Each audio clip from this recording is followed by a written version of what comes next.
Here's a theory. Game of Thrones is really all about climate change. Climate change. Climate change. We are hurtling toward the day when climate change could be irreversible. Really why it's so bad, and why it's so hard to do anything about it.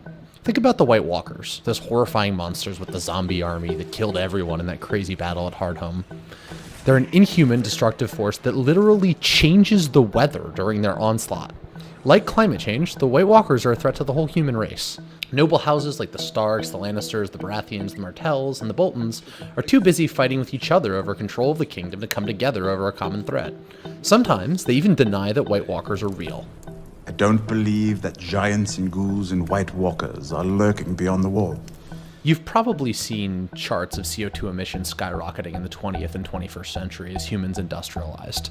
And you've probably also seen charts that show just how bad that's going to be if we don't stop it.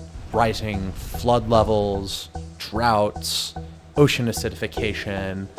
Climate change is this massive global threat, but stopping it requires the world's biggest nations like China, India, and the US to sacrifice a little in the short term and put away their political competition with each other. In the meantime, the world's poorest people, the wildlings in the show, suffer, and the experts in the real world, or our own Night's Watch, stands on the sidelines. That's why Charlie Carpenter, political scientist at the University of Massachusetts, calls Game of Thrones a collective action story. The story of the Northern Wall and the forces it holds at bay, she says, is about the mistaken belief that the industrial civilization can stand against the changing forces of nature. People love yelling at the characters on the show for ignoring the zombie threat in the North. But if our zombies are climate change, and we're not doing nearly enough to prevent catastrophic global warming, who should you really be annoyed with?